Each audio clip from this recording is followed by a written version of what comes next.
News కి స్వాగతం. మహబూబ్ నగర్ జిల్లా జడ్చర్ల సమీపంలోని కావరమ్మపేట జాతీయ రహదారిపై సోమవారం ఆశా వర్కర్లు భారీ ఆందోళన చేపట్టారు. గత 6 నెలలుగా తమకు వేతనాలు అందడం లేదంటూ ఆగ్రహం వ్యక్తం చేస్తూ వందలాది మంది మహిళలు రోడ్డుపై బైఠాయించారు. గంటకు పైగా సాగిన ఈ ధర్నా వల్ల హైదరాబాద్ కర్నూలు జాతీయ రహదారిపై రాకపోకలు పూర్తిగా బంద్ అయ్యాయి.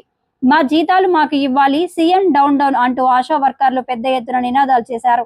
6 నెలల నుంచి జీతాలు లేక తమ కుటుంబాలు గడవడమే కష్టంగా మారిందని, పస్తులు ఉండాల్సిన పరిస్థితి ఏర్పడిందని వారు ఆవేదన వ్యక్తం చేశారు. ప్రభుత్వం తమ కష్టాన్ని గుర్తించడం లేదని, వెట్టి చాకిరీ చేయించుకుంటూ వేతనాలు ఆపడం ఏంటని వారు ప్రశ్నించారు. ధర్నా సమాచారం అందుకున్న పోలీసులు అక్కడికి చేరుకొని ఆశా వర్కర్లకు నచ్చజెప్పే ప్రయత్నం చేశారు. అయితే తమ సమస్య పరిష్కారం అయ్యే వరకు కదిలేది లేదని మహిళలు భీష్మించి కూర్చున్నారు. ఈ ఆందోళన కారణంగా హైవేపై సుమారు 10 కిలోమీటర్ల మేర వాహనాలు నిలిచిపోయాయి. ప్రయాణికులు తీవ్ర ఇబ్బందులు ఎదుర్కొంటున్నారు. పోలీసు బలగాలు రంగ ప్రవేశం చేసిన మహిళల పట్టుదలతో పరిస్థితి ఉధృతంగా మారింది. స్థానిక ఎమ్మెల్యే వెంటనే ఈ విషయంలో జోక్యం చేసుకోవాలని ఆశా వర్కర్లు డిమాండ్ చేశారు.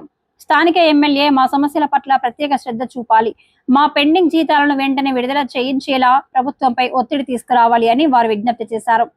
అధికారులు రాతపూర్వక హామీ ఇచ్చే వరకు పోరాటం ఆగదని హెచ్చరించారు.